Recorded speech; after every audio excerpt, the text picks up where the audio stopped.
Okay, so the situation with the D&D OGL, and this is a situation that impacts me and a lot of people that I know potentially, right?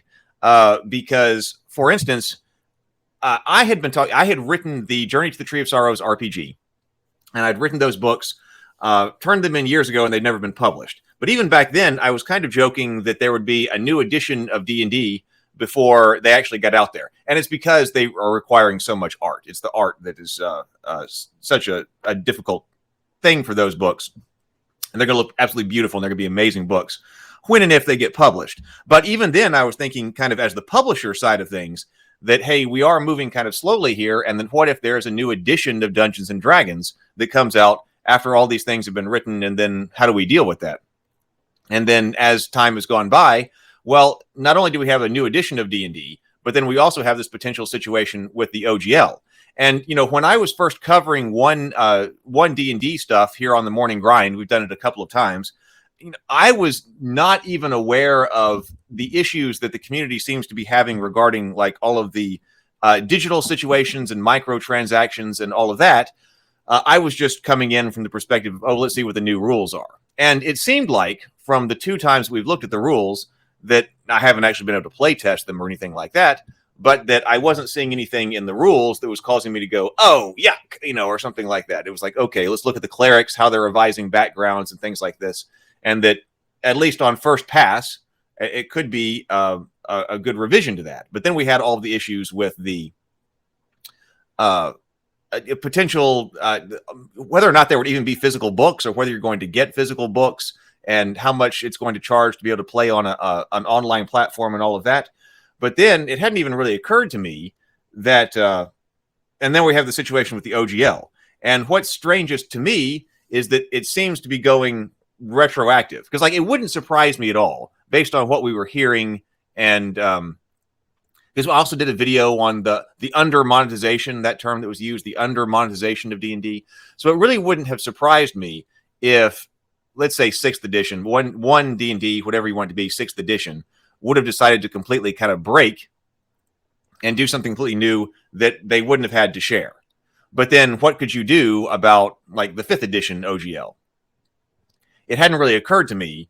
And in fact, that you could un-OGL something, right? That you could un-open gaming license something kind of retroactively.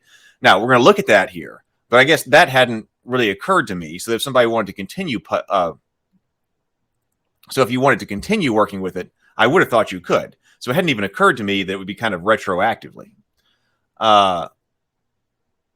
Lynn Dark Knight says, pay up. You said the words D&D. Got to give wizards their cut now.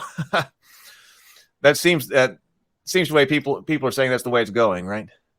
And I also want to do a video. I had a list of videos that I'm still trying to get to, and so I'm putting the D&D videos up on top.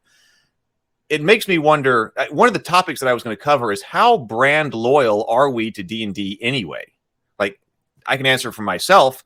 I think not very. And I think this may be something, I'd be interested to know what other people say. Like, how brand loyal are you to Dungeons and Dragons, that brand? I've talked about that in the context of making movies, that even though I played Dungeons and Dragons for, a long time, I'm not particularly brand loyal to that brand. Like, people are talking about merchandising. I might have a t-shirt one day, or not, maybe not anymore, but like potentially the amount of D&D specific merchandise that I think I need is very limited. I've got a friend who's got a D&D logo t-shirt, and I thought that was kind of cool.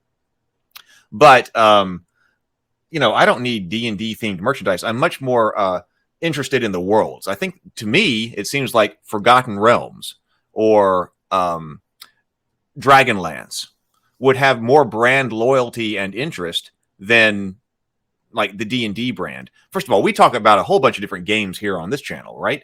So it's not like in fact, we talk about mostly other games here on this channel when we're talking about role-playing games. But then even as far as brand or lifestyle, to me, it's more about the fantasy worlds than it is specifically about the Dungeons and Dragons brand.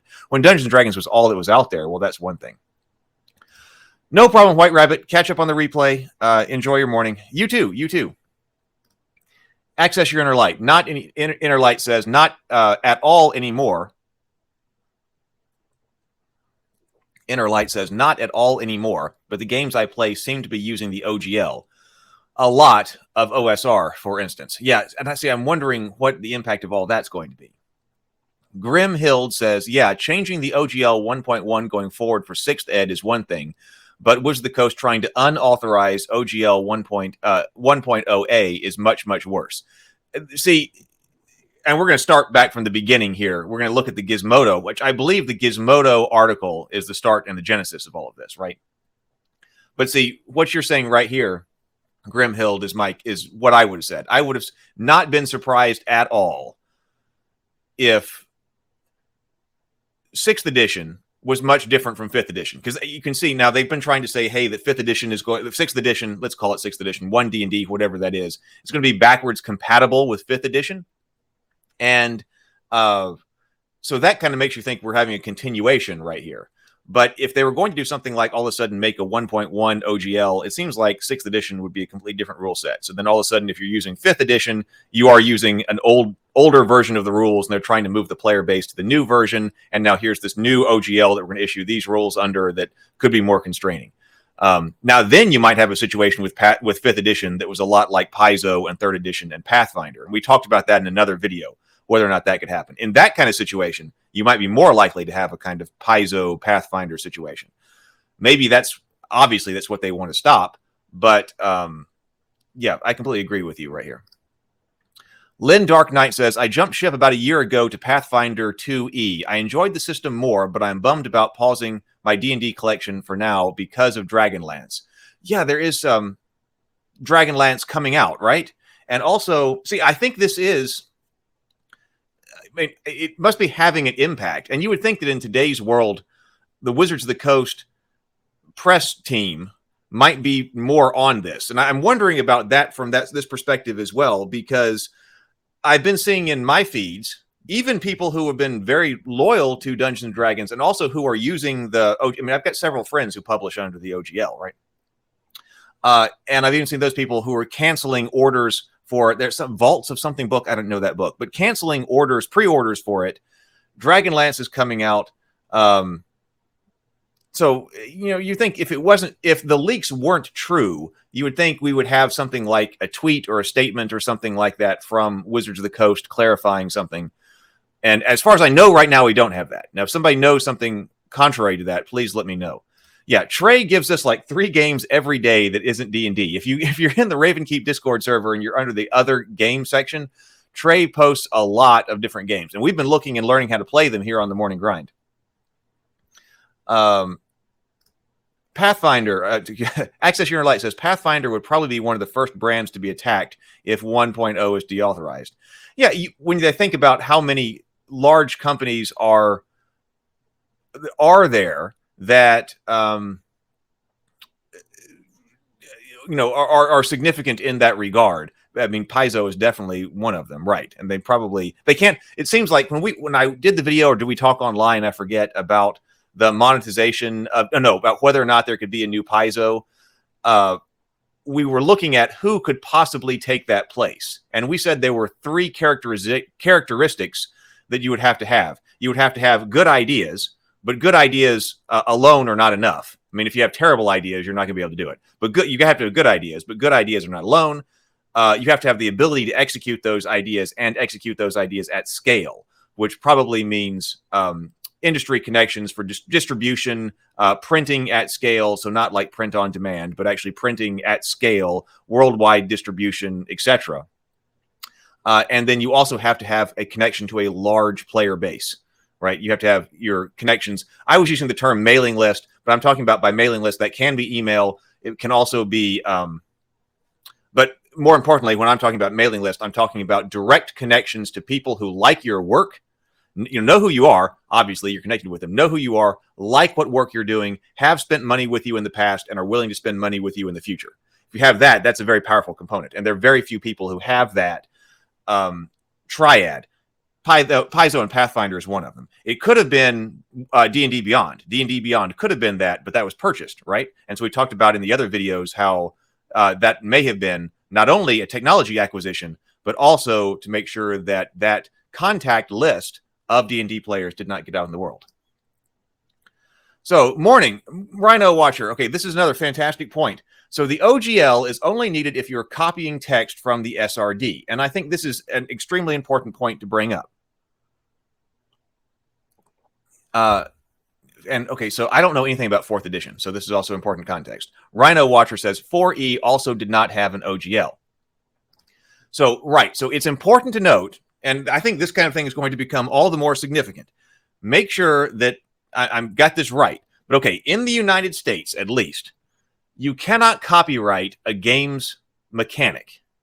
That for whatever reason, right or wrong or whatever, that's not something that you can do in the United States. You can't copyright a game mechanic, but you can copyright the expression of that game mechanic, right? So, for instance, that's why, okay, you can't copyright the idea of taking a card, you know, at the table and then rotating it 90 degrees to have an effect on the game, right? So that's not something you can do. You can, however, copyright or trademark or whatever tapping something, right? So if you tap the card, that's what that means. So that's why in other games you'll have to see cards will have to be used or cards will have to be exhausted or something like that, right? So I think that's very important that there should be, and I've seen this in other YouTube videos, so hopefully this will be clarified and make be more important, that if you're just trying to use mechanics, then that's fine, but you can't use the expression of those mechanics. That was an important part of the SRD, the system. I always want to say reference document, but I think it's a resource document. But the SRD is the expression of a lot of mechanics that was explicitly able to be used. And actually, so we did take advantage of that when I was writing the Journey Through Three of Sorrows RPG in several sections, because it was a 5th edition book. And so some of the character stuff that we wanted to have had text from the SRD in it. And that was because we wanted it to be a unified book, you know, right? We didn't want you to have to reference something else outside of it for like some extra information on druids. If you're playing that, you know, it was right there. For example, druids may not have been in it. I got druids on the brain because of Revoking. So that was important that you could copy text immediately and that expression of those rules from the SRD and include them in your games.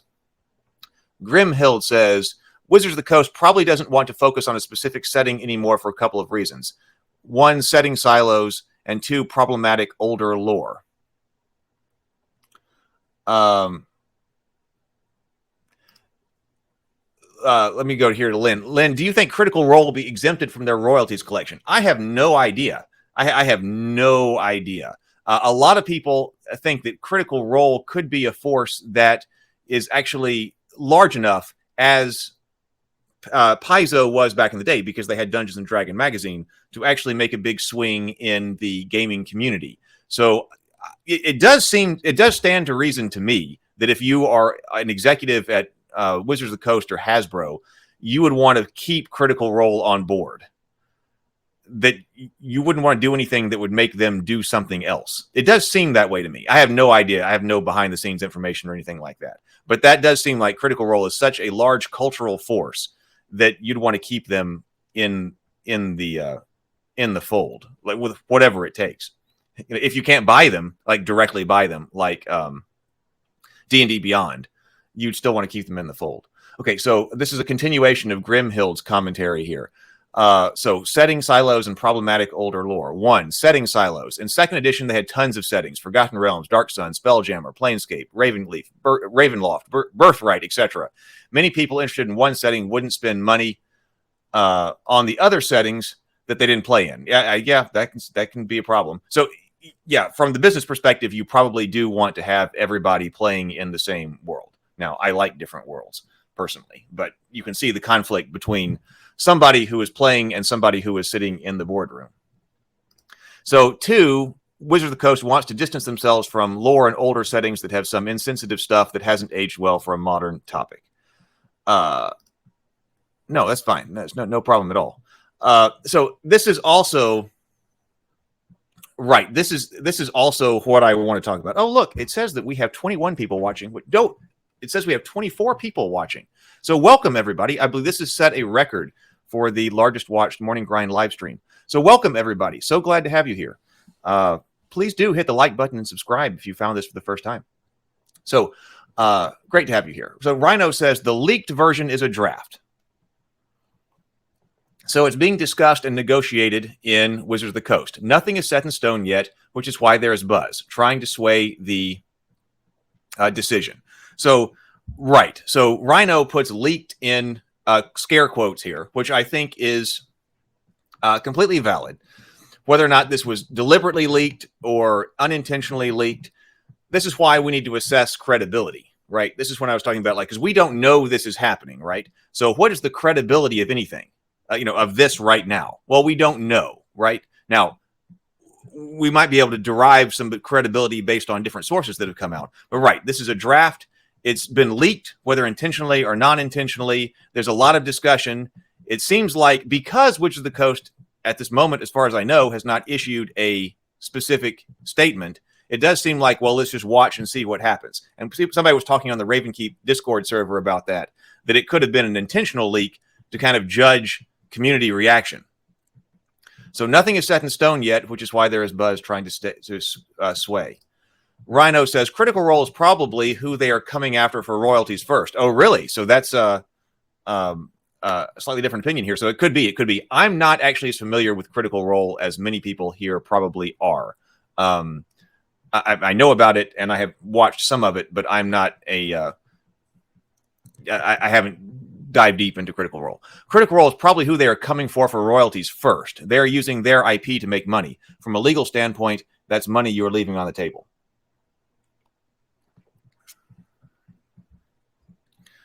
So would it be better to come after them?